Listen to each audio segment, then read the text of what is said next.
indulged in it. He was never like, Lex, let me get some of that kryptonite real quick. If I was your enemy trying to destroy you, been using that term wrong. Yeah, he said girls with tattoos are my kryptonite. So I was like, oh, so you don't like girls with tattoos? He's like, no, they're my weakness. I love girls with tattoos. I was like, well then what? That doesn't make any sense. It's confusing as hell.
Alrighty, so I just finished up breakfast with Paul. We went to Chick-fil-A across the street.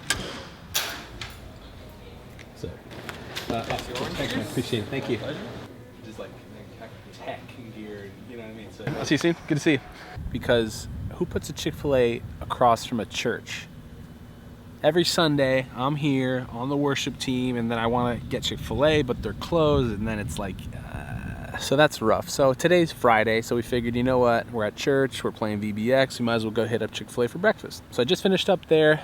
I'm outside now. It's a beautiful day out, finally. It's been very gloomy as of late, which makes Jenny very happy, but not very VBX-esque, if you will. Regardless of that, I just wanted to quickly take a moment just to explain to you how grateful I am for the opportunity to be able to play Vacation Bible Extreme this week at Faith Church, which is right here. See, what I find interesting is that I think the intention this week as a volunteer, as a leader here, is that I'm supposed to kind of, you know, do something that is to end up being a blessing for the kids that are here. And of course, that's my intention, my goal, and all of that. But what's funny, and I feel it's hilarious how God has a sense of humor, I'm supposed to, I guess, technically be the blessing, but it's funny when the kids, as innocent as they are, end up blessing me, the person who was supposed to kind of do that for them. And maybe God used me for the kids, and that'd be great, and I hope he did, but they ended up blessing me, and I find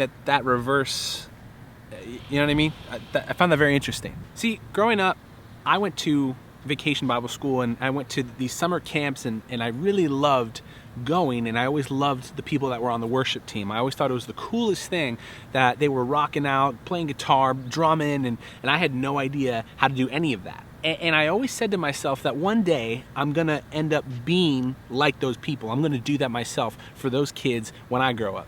And actually, a story that I wanna share with you guys, when I was growing up, I went to a weekend called Winter Weekend, which was down in Tuscarora, which is by Mount Bethel, Pennsylvania, the Delaware Water Gap. If you want to look it up, you can. It's a great conference center. And I went there growing up with a church called Mount Bethel Church. And at that Winter Weekend, I remember there was a drummer. And there was also a bassist who I became pretty close with. They used to play in hardcore bands, but they were also on the worship team there. And they were awesome. Some of the most talented musicians I actually ever met. And the one drummer who played, his name was Nick. And growing up, honestly, to this day, actually, he was one of the best drummers I ever got to see live. And I'm not joking. I'm not like an exaggerator or whatever. But this drummer was amazing, so good. And I was like, I wish I could play music like this guy. He's so good. On top of that, he ended up being hilarious. He was one of the funniest guys I ever met in my life.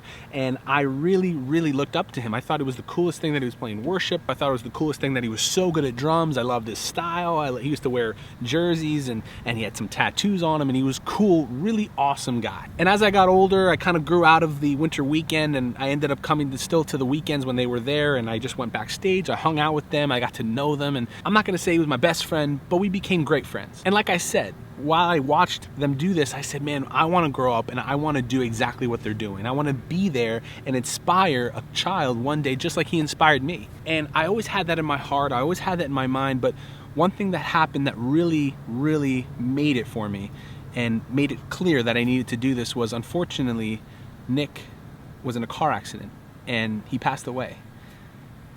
Super young. He was in his 20s, I'm almost certain. And like I said, he wasn't my best friend, but he was a good friend. And I really, really was super upset when that happened, but it made me even stronger and made me want to really pursue playing music, not only for worship, but for children especially. So I don't just serve here because it's fun. I don't just serve here because it's something to do. I serve here because I feel like I have a purpose, something that really, really means a lot to me.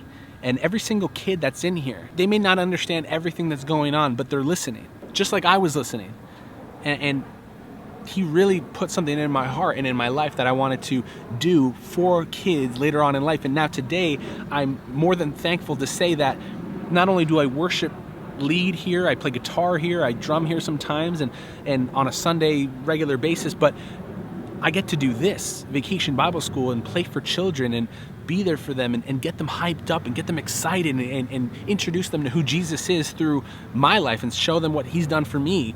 And all I want to do is do what Nick did for me, which is inspire and help kids to eventually one day want to be on the stage and do that for other kids down the road. So I know that got real deep real fast, but I just wanted to share that with you, and that's what this week means to me. It's funny, like I said, I think like me volunteering was supposed to like help bless them, and I'm hoping God does that, but I honestly feel more blessed myself. Like, these kids have blessed me more than I think you guys can imagine, and I'm just so thankful. I'm so grateful, and I couldn't have had more fun this week playing for the kids, jumping around, getting sweaty at 9 in the morning. Like, it's crazy, but it's fun, and I'm just thankful. So with that being said, I have to study. I know that's crazy because I never study, but me and Scott have our aviation like FAA license tests on Monday, which is in a few days. So we got to get going and I haven't had like a lot of time to study, so I got to get studying now so that I'm ready for Monday. So I would love to keep talking, and I always love talking to you, but I hopefully just wanted to share that story with you and have you understand my perspective on this week and why I do things. And yeah. All right, finished out here in Allentown. It's just before rush hour, so I definitely have to get out of here. Got some stuff planned back at home. I'll see you there. All right, we made it.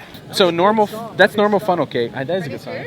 Normal funnel cake. You know normal funnel cake, right? Yeah, I love it. It's good. But a pizza Frita is basically a huge honking piece of dough. It's not crispy then. That's not crispy. Well, it is a little crispy on the outside. That is funnel cake. I'll try it. Why not? It's 2 for $7. It's 2 for $7. Sort of, but like it's all funnel cake. Instead of like the little pieces, it's like a big funnel cake. Get 2. Okay. We only spent $7. You got 2 pizza. That's not like a meal though. It's a dessert. It's a dessert, dude. You gotta eat a lot here. That's what I'm saying. This is the big time. You're trying to gain some weight. I'm just eating whatever they got. I'm gonna get sausage and Is this peppers all the food first. they have over here? If I'm still feeling it, I'm getting meatballs. Oh, yeah. Well, I kind of want meatballs and like. I want hot dogs. You want hot dog? Is it a meatball sub?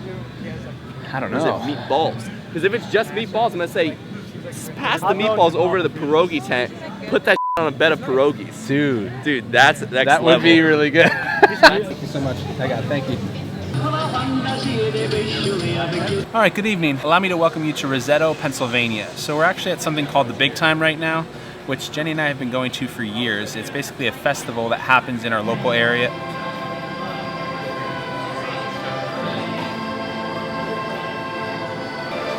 Anyway, it's a festival that happens in our local area, and there's basically food, there's rides, there's food, beer if you drink. I don't drink, so. We have Chris here.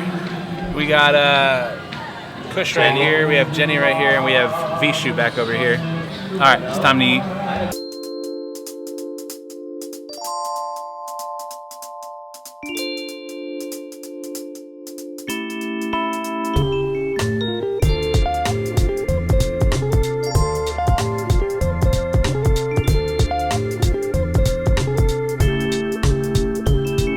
All right, you want to go get pizza Frida? Let's go. Yeah, man. Well, we're doing the 2 for $7, I'm thinking, right? Oh yeah. Okay, so at this tent right here, there's something called Pizza Frida, which is basically the same thing as a funnel cake, but it's better because it's like a piece of dough with powdered sugar on top. So it's basically funnel cake in dough form with powdered sugar on top, and it's essentially the best thing ever. And we're about to have one. Oh, I'm excited too. This is the first time for me to have Pizza Frida, so we're feeling I don't confident. think I've ever actually seen another place that has it. Only here, that from what I know. We'll see. For here or to go? For here.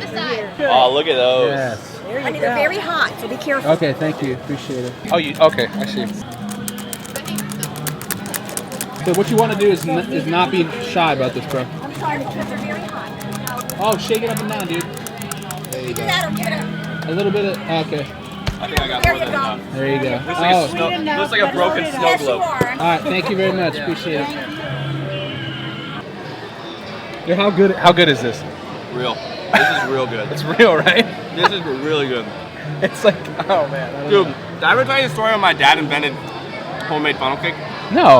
My He did? dad, well, I didn't invent it, but he figured out how to make funnel cake at home Okay. in a crock pot. So this Are guy, you serious?